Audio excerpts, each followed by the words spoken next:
jamaah. Alhamdulillah. Assalamualaikum warahmatullahi wabarakatuh. Waalaikumsalam warahmatullahi wabarakatuh. Alhamdulillahirabbil alamin. Allahumma sholli ala sayyidina Muhammad wa ala ali sayyidina Muhammad. Alhamdulillah jamaah, kita ketemu lagi di Islam itu indah. Dan alhamdulillah seperti biasa pagi hari ini saya sudah bersama guru-guru kita yang sangat kita cintai. Masya Allah, kita akan banyak belajar pagi hari ini. Dan jamaah yang dimuliakan Allah, kita akan membicarakan mengenai ibadah-ibadah ya. Karena dalam ibadah kepada Allah, mungkin bagi sebagian orang ada yang lagi semangatnya banget ibadah.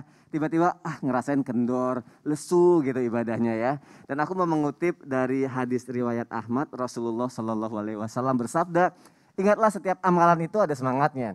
Siapa yang semangat dalam koridor ajaranku maka ia sungguh beruntung. Namun siapa yang sampai futur atau malas hingga keluar dari ajaranku maka dialah yang binasa. Terus kalau kita lagi ngerasain bosan gimana? Itu parah banget kan? Kita belajar pagi hari ini jamaah. Dan tema kita adalah bosan ibadah. Ini dia obatnya. Apa kira-kira obatnya nih ya? Kita tanya sama guru-guru kita pagi hari ini jamaah yang ada di rumah. Kadang kita ngalamin bosan itu kalau masalah kerjaan aja biasanya ya. Aduh bosan nih, capek gitu ya. Kalau ibadah, Ustaz AR, yang menyebabkan seseorang itu ngerasa jenuh gitu hatinya atau khusuk ibadahnya terkikis, ngerasa bosan itu apa Ustaz Ahmad Ridwan? Mohon penjelasannya Ustaz. Aduh, izin ya. Silakan Ustaz. Habib, Ustaz Syam, Bismillahirrahmanirrahim. Assalamualaikum warahmatullahi wabarakatuh. Waalaikumsalam warahmatullahi wabarakatuh. Alhamdulillah, wassalatu wassalamu ala rasulillah wa ala alihi wa ashabihi wa mawalah wa ba'du. Tadi Bang Soni mengatakan apa yang menyebabkan hati kita kok jadi tidak bergairah, lemah, kemudian malas, dan disertai rasa apa yang disebut dalam istilah dengan futur kalau dalam agama kita. Nah, apa sih sebenarnya faktor-faktor ini? Banyak sekali kalau kita mau urai. Dan di antara faktor yang menyebabkan seseorang itu, dan ini paling mendasar menurut kami adalah dia tidak tahu urgensi dari ibadah itu. Sehingga kalau tidak tahu urgensi ibadah apa sih? At-taqarrub ilallah, berdekat ya, artinya mendekatkan diri, berdekat-dekatan dengan Allah Jalla wa'ala. Kalau dia tahu itu maka dia akan semangat. Nah, ini yang menyebabkan seseorang itu agak malas, menunda-nunda, kemudian dia menjadikan sesuatu itu nanti-nanti. Taswif kalau kata Imam Hasan Al-Basri, perbuatan menunda, tar.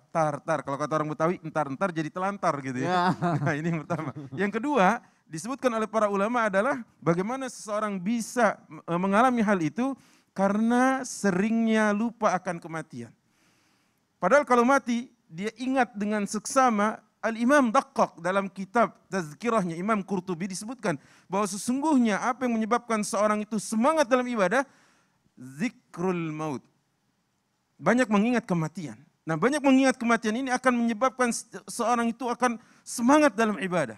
Dan yang ketiganya adalah bagaimana seorang itu malas ibadah karena lupa akan besarnya reward dari Allah Jalla wa'ala. Kadang dia lupa tentang pahala yang diberikan, kadang dia lupa apa yang dijadikan balasan oleh Allah Jalla wa'ala kepadanya.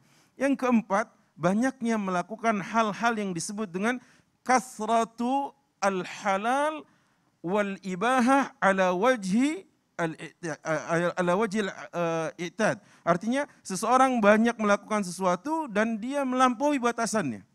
Artinya apa? Kalau dia boleh mengerjakan, kalau itu halal dan itu mubah, sah saja dalam perkara yang wajar. Tapi kebanyakan akhirnya jadi tidak wajar. Dan itu menyebabkan seseorang jadi malas. Contoh, pada saat seseorang banyak makan dan makan hukum asalnya adalah mubah, di situ akhirnya disebutkan oleh para ulama, tufidul husul al-khumul. Artinya banyak sekali hasil dari seorang yang melakukan hal-hal mubah yang dibolehkan, tapi melampaui batas, akhirnya kasul, dia malas. Khumul, agak berat dia untuk bangkit. Nah ini dia. Dan yang terakhir, para ulama mengatakan, karena seringnya seseorang melakukan kemaksiatan. Bukankah kemaksiatan seperti bermusuhan dengan ketaatan begitu? Dan faktanya demikian. La yajtami' diddan. Para ulama mengatakan, dua perkara yang tolak belakang tidak akan saling bersatu. Jadi kalau ada ketaatan pasti kemaksiatan minggir. Kalau ada kemaksiatan pasti berpengaruh kepada ketaatan. Jadi mari kita cek kalau ada sesuatu yang menyebabkan kita malas ibadah, tadi Bang Sony bilang, kok malas ya, apa obatnya? Iya. Nah, hari ini kita tahu bahwa 5 hal ini paling tidak kata para ulama, kalau kita sadar betul dia menjadi penghambat atau dia menjadi sesuatu yang membuat gerak kita kepada Allah melambat, perhatikan betul. Ini harus kita koreksi betul, ini harus kita koreksi dengan serius, karena sesungguhnya boleh jadi 1 atau bahkan 5-5-nya dari faktor ini menghinggap di dalam tubuh kita. Waliyazubillah, maka pagi ini solusi kita dapat dengan kita mengikuti kajian bersama Islam itu Indah. Wallahu a'lam bishawab. Masya Allah. Dan biasanya terdekat dengan kita tuh karena terlenanya dengan yang kemaksiatan duniawi itu ya. Banyak sekali itu. Karena Itu dia. udah ngerasain nikmatnya duniawi sampai akhirnya ibadahnya jadi lupa apa segala macam ya Ustadz ya. Biasanya karena tadi entar-entaran akhirnya terlantar. Entar-entaran akhirnya terlantar, jangan sampai entar-entaran dan akhirnya terlantar ya jamaah yang ada di rumah. Terima kasih Ustadz Air untuk penjelasannya. Ibadah kan macam-macam ya, sholat, zikir, puasa sunnah juga termasuk ibadah. Pasti aku yakin banget lah jamaah sering sekali banyak yang melakukan puasa sunnah ya. Nah jamaah pernah ngerasain gak sih lagi puasa sunnah, tiba-tiba aduh ngerasa mau besoknya puasa lagi, entar aja deh, nanti aja deh. Atau ngerasa kayak bosan gitu kan. Kita harus cari tahu nih Ustadz Syam. Orang yang melakukan puasa sunnah, apa sih yang menyebabkan yang tadi dia rajin bisa sampai antar-antaran lagi deh. Bosan, apa karena dia mikir, nanti aja tunggu puasa wajib. Atau ada faktor lain yang menyebabkan itu Ustadz Syam. Mohon penjelasannya Ustadz. Baik, guruku Habib Usman, Ustadz Ahmad Ridwan, Mas Sony, serta guru-guru kami yang dimuliakan Allah Subhanahu wa taala. Bismillahirrahmanirrahim. Alhamdulillahirabbil alamin wassalatu wassalamu ala asyrafil anbiya'i wal mursalin sayyidina Muhammadin wa ala alihi wa sahbihi ajma'in. Asbahna wa asbahal mulku lillahi rabbil alamin. Subhanaka la ilma lana illa ma 'allamtana innaka antal alimul hakim. Amin amin amin ya rabbal alamin.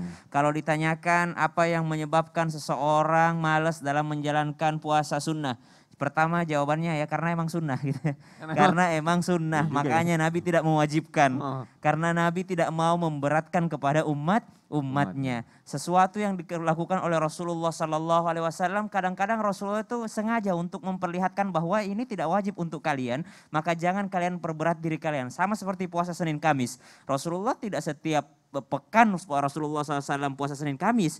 Namun kalau seperti misalnya tahajud, duha, memang Rasulullah SAW mewajibkan bagi dirinya tahajud tapi tidak mewajibkan untuk umatnya. Maka jawaban yang pertama karena memang sunnah. Kenapa kita jawab dengan karena memang sunnah? Karena puasa wajib saja itu kalau udah akhir-akhir Ramadan itu banyak yang tidak puasa. Terasa berat gitu. Ini wajib loh, wajib. Puasa wajib saja kalau sudah masuk, jangankan masuk di pertengahan Ramadan saja, 11 Ramadan atau 12 Ramadan, 13 Ramadan, itu sudah banyak yang tidak mau melaksanakan puasa dengan alasan mungkin sedikit sakit atau dengan alasan dia hamil, padahal kehamilannya baik-baik saja. Walaupun misalnya orang hamil misalnya kata dokter begini-begini, nah itu baru boleh, itu ada rukhsah. Mungkin dia pikir boleh dibayar dengan fidyah, dia mau bayar dengan uangnya saja. Ini karena mempermainkan hukum, padahal tidak seperti hukumnya. Seperti itu kalau orang sakit apa yang segala macam terlewat puasa wajibnya ya wajib ganti juga, bukan serta-merta langsung bayar fidyah saja. Nah itu yang pertama, karena memang sunnah. Yang kedua, kenapa? Karena sudah tahu sunnah tapi berlebih-lebihan dalam melaksanakannya. Tadi dikatakan oleh guru kita, maka ahabbul a'mali ilallahi adwamaha wa in qalla. Amal yang paling dicintai oleh Allah Subhanahu wa taala meskipun sedikit tapi konsisten. Maka ketika kita mau istiqamah itu pelan-pelan melaksanakannya. Pelan-pelan melaksanakannya. Misal momentum aja puasa sunnahnya. Atau misalnya oh yang mana yang paling ditekankan? Oh 10 Muharram sangat ditekankan. Oh misalnya 9 Dzulhijjah sangat ditekankan. Maka dia melaksanakannya pada hari-hari tertentu. Karena namanya juga orang baru belajar. Jangan tiba-tiba dia langsung puasa Senin Kamis. Tapi cuma sebulan doang gitu. Sebulan doang tiba-tiba bulan depannya udah sangat malas. Sama ketika membaca Al-Quran pun demikian. Dan ibadah-ibadah yang lainnya juga demikian. Maka berlebih-lebihan. Yang ketiga, faktor yang menyebabkan karena tidak tahu keutamaannya. Tidak tahu keutamaannya. Kita ketahui, oh puasa sehari di hari ini akan menghapus dosa 1 tahun sebelum dan dosa 1 tahun setelahnya. Maka subhanallah keutamaan yang sangat luar biasa. Ada satu ungkapan yang sedikit menohok ke hati. Suatu kesedihan kita tidak bisa melaksanakan ibadah. Tapi lebih sedih lagi, udah tahu bisa melaksanakan tapi tidak melaksanakan. Ya Allah. Wah, satu ketertinggalan yang sangat besar kalau udah tahu itu keutamaannya banyak tapi tidak mau mau melakukannya, maka dia tidak mengetahui fadilah yang luar biasa yang terkandung di dalam ibadah puasa tersebut, maka dia tidak mau melaksanakannya. Sekarang pertanyaan Son, kira-kira orang kalau disuruh minum obat tanpa tahu penyakitnya, dia mau nggak minum obat? Enggak. Nggak mau. Oh. Berarti sama, puasa kita harus tahu, oh ini fadilahnya begini, keutamaannya begini, baru orang akan semangat melaksanakannya. Berarti kalau misalnya sudah tahu, dijalankan dengan seperti yang tadi Ustadz bilang, Benar. pelan-pelan aja, yang penting istiqomah Betul, dulu. tapi gitu yang ya. paling rugi udah tahu nggak mau lagi. Aduh, jangan sampai kayak gitu jamaah yang ada di rumah ya. Terima kasih Ustadz Syam sudah menjelaskan. Semoga ini bisa menjadi pelajaran penting buat kita jamaah yang ada di rumah. Dan ibadah selanjutnya nih yang sering banget kita lakukan adalah biasanya kan dengan mengikuti kajian ya atau majelis taklim ya. Tapi mungkin karena pandemi kan karena susah banget untuk kita berkumpul. Ada juga yang majelis taklimnya atau kajiannya kayak dari internet lah ya, dari jarak jauh. Itu pun kadang masih aduh, kata teman-teman atau lingkungan nanti aja lah kita nonton serial aja dulu apa segala macam gitu. Akhirnya jadi kendor, jadi bosan. Ya kan akhirnya jadi nggak kajian deh. Kita tanya sama Habib Usman, apakah teman yang toksik itu juga menjadi penyebab utama akhirnya kita menjadi bosan untuk mengikuti majelis taklim, Habib Usman? Nah menarik, toksik itu apaan sih? Toksik itu apa sih? Nah, apa sih toksik? Racun? Toksik apa ya? Nggak tahu lah, parasit Teman, toksik. Parasit ya. Ah. Ini akan dijelaskan nih, kayaknya penting banget nih. Habib Usman kalau udah kayak gini biasanya dalam banget ya penjelasannya. Afwan Mas Soni, afwan Ustaz Ahmad Ridwan, afwan Ustaz Syamsuddin Nur. Bismillahirrahmanirrahim. Assalamualaikum warahmatullahi wabarakatuh. Waalaikumsalam warahmatullahi wabarakatuh. Alhamdulillah, alhamdulillahil wahidil ahad, alladzi lam yalid wa lam yulad wa lam yakul lahu kufuwan ahad. Laisa kamitsli syai'un wa huwas samiul basir. Summa fasalli wa sallim wa barik ala sayyidina wa habibina wa syafi'ina wa maulana Muhammadin sallallahu alaihi wasallam wa sahabih wa azwajih wa dzurriyyatih wa ahlul baitihi wa ansarihi wa sahari ma ba'du. Segala puji bagi Allah Subhanahu wa taala yang telah memberikan kita nikmat iman, nikmat sehat walafiat. Ya alhamdulillah pada pagi hari ini kita dapat menyaksikan Islam itu indah. Insyaallah kita akan mendapatkan ilmu yang bermanfaat dari guru-guru kita dan insyaallah bisa diamalkan untuk suami kita, istri kita, anak-anak kita, keluarga kita, dan ini adalah bekal kita untuk mendapatkan keberkahan dan keridhaannya Allah Subhanahu wa taala di dalam dunia kita, dan insyaallah kita berharap meninggal dalam keadaan husnul khatimah. Amin amin ya Allah ya Rabbal Alamin. Allah Subhanahu wa taala memerintahkan kita untuk bersama orang-orang yang baik. Ya ayyuhalladzina amanu taqullah wa kunu ma'as shadiqin. Hai orang-orang yang beriman, ingat ketika kita dipanggil oleh Allah sebagai orang yang beriman, disuruh bertakwa kepada Allah Subhanahu wa taala, dan hendaklah kamu bersama siapa? Bersama mereka orang-orang yang jujur, orang-orang yang benar, yang dimana kebenaran daripada mereka membawakan kepada kita. Teman seperti apa sih yang bisa mengurangi keimanan kita? Teman yang mengajak kita kepada kemaksiatan, ini berbahaya. Teman yang mengajak kita kepada kemalas-malasan, teman yang selalu main game online, wah bahaya itu, merusak. Teman yang selalu mengajak kepada cenderung ke dalam suatu hal yang akan melalaikan kita dalam ibadah kepada Allah Subhanahu wa taala. Ini yang dikatakan toksik nih. Parasit atau bahkan bisa mempengaruhi kehidupan kita untuk mendekatkan diri kepada Allah Subhanahu wa taala. Wa qala Nabi sallallahu alaihi wasallam, al mar'u ala dini khalilih falyanzur ahadukum man yukhalil. Jelas seseorang akan mencocoki kebiasaan teman karibnya. Oleh karenanya perhatikanlah siapa yang akan menjadi teman karibmu. Ingat, kalau kita main sama orang yang biasa dagang minyak wangi, pulang dari situ kita wangi. Kalau kita bermain sama orang yang di mana biasanya ada di dekat bensin tuh, pulang kita bawa bensin. Kita teman sama orang yang biasa ngerokok, pulang kita bajunya bawa rokok. Kalau kita bermain atau berteman dengan orang yang soleh, orang yang alim, seperti Ustadz AR, seperti Ustadz Syam, Masya Allah, kita ke arah kebaikan. Tapi kalau kita berteman dengan orang-orang yang tidak baik, summa naudzubillah, kita mengarah kepada hal yang tidak baik. Teman kita nggak sholat, besok kita nggak sholat. Teman kita pelit, besok kita ketularan pelit sama dia. Teman kita baik, dermawan, kita besok jadi dermawan karena dia. Pandai-pandailah memilih teman, karena teman akan menjadikan daripada kehidupanmu, mempengaruhi dalam kehidupanmu, dan mempengaruhi dalam kau dekat dengan Allah Subhanahu wa taala. Oleh karena itu, poin yang terpenting adalah jaga diri kita, jaga hati kita, jaga pikiran kita, berharap kepada Allah Subhanahu wa taala, Allah jaga lingkungan kita dan teman-teman kita. Bolehkah kita jauhin orang seperti itu? Boleh.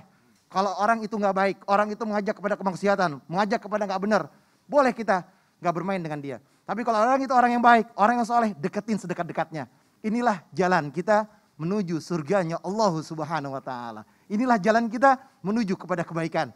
Ini adalah jalan kita yang dimana jalan ini penuh dengan keberkahan. Kita selalu berharap hidup kita tenang di dunia, tenang di akhirat, dan meninggal dalam keadaan husnul khatimah. Amin ya Allah. Setan mengganggu kita. Setan selalu mengajak kita ke dalam kemaksiatan. Nah, teman-teman kita ini jangan sampai menjadi Itu, ya Allah. Berarti memang harus pandai-pandai milih teman ya. Sebelumnya Betul. Habib Usman, Ustadz Syam, Ustadz AR, kita berteman juga kan ya. Amin. Amin ya Allah. Amin. Alhamdulillah agak lebih tenang kalau gitu. Masya Allah. Selanjutnya jamaah yang ada di rumah. Cara mengatasinya, wah ini parah sih kalau sampai sholat jadi bosen ya Ustadz AR secara wajib kan sholat ya. Sholat kan wajib. Iya makanya waduh parah juga. Tapi kalau misalnya mungkin ada yang sedang merasakan hal-hal seperti itu. Benar gak sih sebenarnya harus diperbaiki adalah wudhunya dulu. Jadi sebenarnya masalah yang ditanyakan sama Bang Sony tadi itu penjelasannya sangat panjang. Iya. Dan Ana pengen jamaah tidak penasaran. Jadi Nanti aja bisa. nanti aja habis ini. Kalau gitu nanti akan dijelaskan ya. Insya Allah. Akan dijelaskan sama guru kita. Jangan kemana-mana jamaah. Nggak lama kok. Tetap di Islam itu indah. Jamaah, oh jamaah. Alhamdulillah. Subhanallah.